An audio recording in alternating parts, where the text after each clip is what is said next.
En fait, vous avez suivi le couronnement, l'épilogue de cette procédure aujourd'hui. C'est une procédure qu'on a engagée depuis 2022. Dans le plan d'action même de la CRIEF, il était dit qu'on avait des dossiers en instance qu'il fallait faire juger, et dont le dossier Ibrahima Kassori Fofana.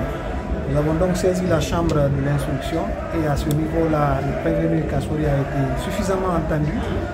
Et c'est ce qui a abouti à son renvoi devant la chambre de jugement pour être jugé conformément à la loi pour les faits de détournement de deniers publics, blanchiment de capitaux et enrichissement illicite.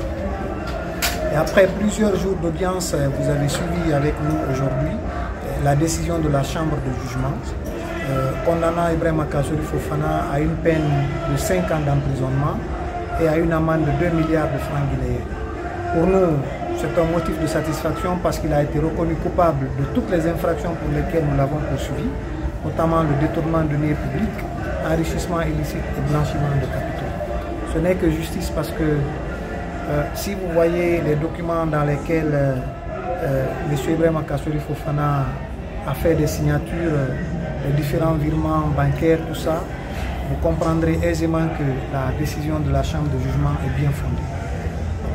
Alors, l'autre conséquence, monsieur le procureur, on sait que jusque-là, Kassori est à la clinique. Quelles pourraient être les conséquences de cette condamnation? Est-ce que vous pourrez l'amener du côté de la maison centrale? Il était jusque-là à la clinique pour des besoins de traitement. Nous allons nous adresser au médecin. Si son état ne nécessite plus de soins, nous allons le faire réintégrer à la maison centrale. C'est clair.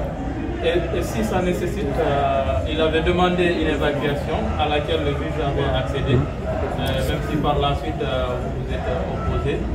Est-ce que c'est possible que maintenant qu'il est condamné, que M. le procureur accède à une telle demande si son état de santé l'exige? Il faut faire la part des choses et bien préciser les choses. Kassori n'a jamais bénéficié d'une décision d'évacuation sanitaire.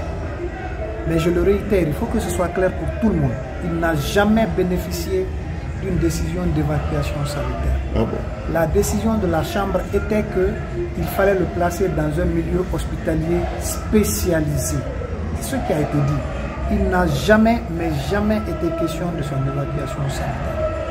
C'est ce qui a été dit. En soi, c'était une décision qui n'était pas facile à exécuter parce que moi, en tant qu'exécutant de ce genre de décision, je vais chercher un centre spécialisé chez moi. Je n'ai que les informations des cliniques qui sont en République de Guinée. Donc, je suis en train de chercher. Si je trouve une clinique appropriée à son état de santé en Guinée, je le ferai. Parce que rien ne me dit que ça doit être à l'extérieur. Ils m'ont dit de trouver une clinique et de le placer là-bas dans un établissement spécialisé. C'est ce qui a été dit. Je ne me suis pas opposé. Ça aussi, je ne me suis pas opposé à l'exécution de cette décision. Sauf que ça devait poser problème dans son exécution parce que la décision était ambiguë. Voilà. Est-ce que c'est à cause de cette ambiguïté que vous aviez demandé la récusation du juge ou c'est plutôt parce qu'il avait ordonné son évacuation? Non, je vous dis, laissez tomber cette affaire d'évacuation-là, il ne l'a pas ordonné. Moi, j'ai demandé la récusation parce que simplement j'ai compris que la manière dont le premier juge était en train de conduire le débat n'était pas très agréable procéduralement. C'est pourquoi je me suis dit, parce que c'est mon droit aussi en tant que ministère public de demander à ce qu'un juge qui ne conduit pas un procès dans les règles de l'art qu'il soit remplacé par un autre. C'est ce que j'ai demandé et j'ai obtenu. Mais ce n'était pas lié aux décisions qu'il a rendues. Moi, je suis professionnel. Si on aura une décision en ma défaveur, je connais les voies de recours, je vais là-bas. Si c'est un appel, je vais là-bas. Si c'est au pourvoi, je vais devant la Cour suprême. Voilà. Alors, quand on dit que la décision a été rendue contradictoirement, or Kassori ne s'est pas présenté.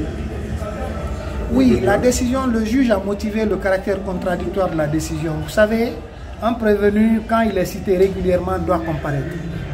Et si, par sa volonté, le prévenu lui-même ne comparaît pas, ce n'est pas qu'on ne l'ait pas extrait, ce n'est pas qu'on ne l'ait pas exhibé, qu'on ne lui ait pas exhibé une lettre d'avertissement en tant que détenu, qu'il n'est pas venu.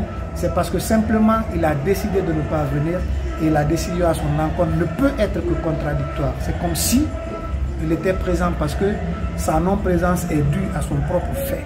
Voilà. Est-ce que donc ça a joué un peu sur le verdict? Non, ça n'a aucun impact sur le verdict. Même s'il se présentait, nous avons confiance à notre poursuite. Nous savions que les juges allaient nous suivre quant à aux éléments du dossier, parce que tout a été tiré du dossier, rien n'a été inventé. Nous savions que nous avons une poursuite qui était très solide et il ne pouvait pas échapper à ça. Je vous remercie.